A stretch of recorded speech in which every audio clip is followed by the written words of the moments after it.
Ang lingkod na di marunong magpatawad. Noong umagang iyon ay naupo sa isang malaking bato si Jesus. Dagli namang lumapit sa kanya ang mga alagad bunsod ng kasabihang makarinig ng kanyang banal na salita. Sinipat ni Jesus isa-isa ang kanyang mga apostol.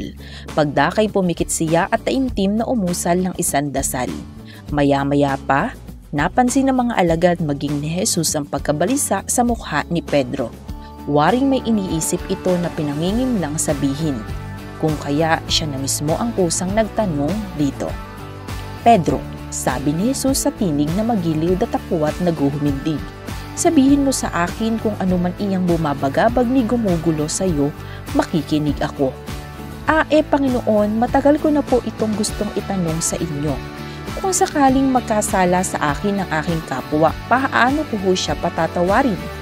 Napangiti si Jesus. Pagkaway tinitigan niya ang kanyang mga alagad at saka nagwika. Kung magkasala man sa iyo ang iyong kapwa, puntahan mo siya at kausapin ng masinsinan tungkol sa kanyang kamalian.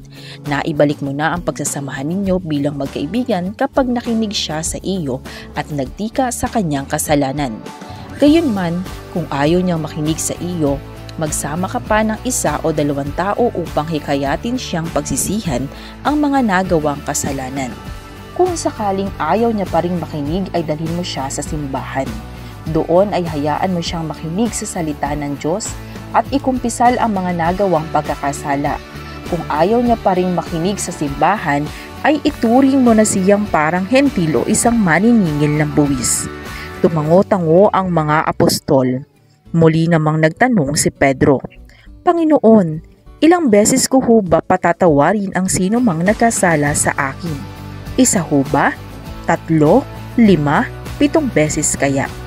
Sinagot siya ni Jesus, hindi lang 1 o 3 o 5 o 7, kundi 70 ulit na 7, sapagkat ang kaharian ng langit ay tulad nito. Noon ay may isang hari na matulungin sa kanyang mga nasasakupan.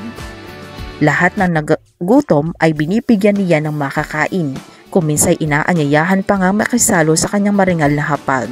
Lahat na may sakit ay agad niyang ipinasusuri sa mga espesyalista sa palasyo. Hinahayaan niyang magpahinga sa gilid ng mga panauhin hanggang sa sila ay gumaling.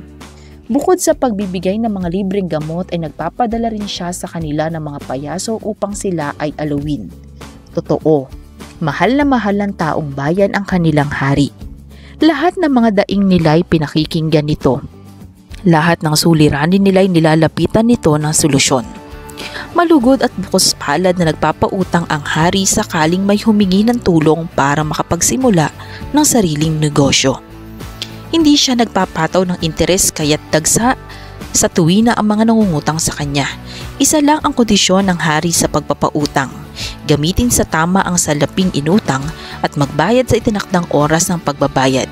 Kaparusahan ang naghihintay sa sino mang lalabag sa kasunduan.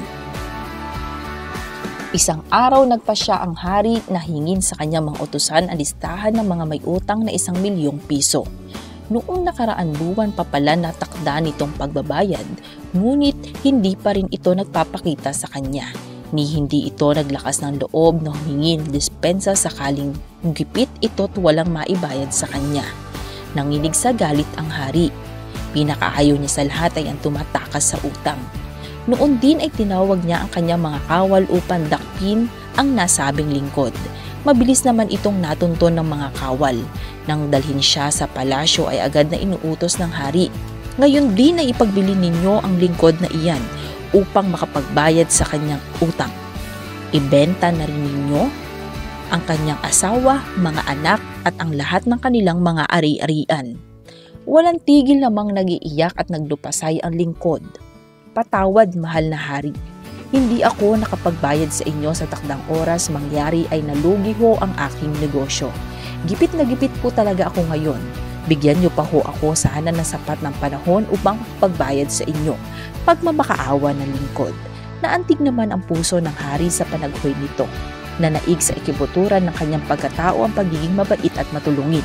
Sa halip na pagbayarin pa ang lingkod, kung gayon, pinatawad na niya ang lahat ng mga utang nito. Hiniling na niya na bayaran na lang siya nito sa pamamagitan ng pagtulog at paglingap sa kanyang kapwa. Pagkatapos ay agad niya din itong pinalaya. Naglulundag naman sa labis na galak ang lingkod. Tumakbo siya sa kalsada at pinagsigawan ng kabaitan at kadakilaan ng kanilang hari. Maya-maya pa, nasa lubong niya sa daan ang isa pang alipin na may utang sa kanya na 100 piso. Nang makita siya ng alipin, ay agad itong tumakbo at lumihis ng daan. Gumapang naman ang galit sa puso ng lingkod. Dali-dali hinabol niya ito at buong lakas na dinagukan ng kanyang maabutan. Nabuwal ito sa daan. Mariin niya itong hinawakan sa liig at saka sinigawan. Tatakasan mo pa ako? Palibhasa ay mahilig kang magtago. Ilang linggo na kitang pinupuntahan sa bahay ninyo, pero lagi kang wala. Ngayon, hindi na kita hahayaang makatakas pa.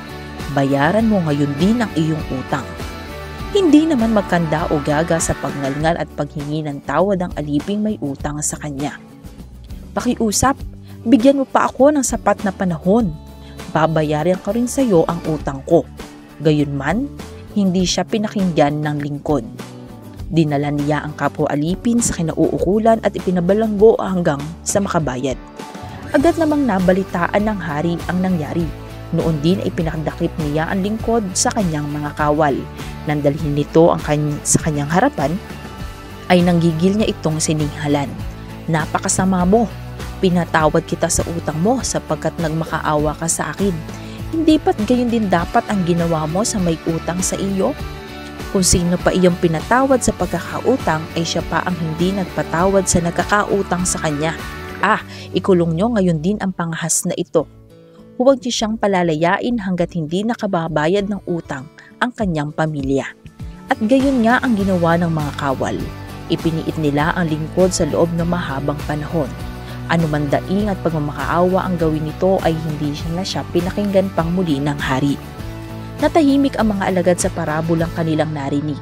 Nabakas naman ni Jesus sa mukha ni Pedro ang ganap na pagkagagap ukol sa pagpapatawad sa sino mang nagkasala sa kanya. Ilang saglit pa'y muling nagsalita si Jesus.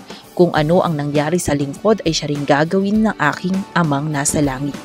Mangyayari iyan sa inyo kung hindi ninyo taos pusong patatawarin ang inyong kapwa.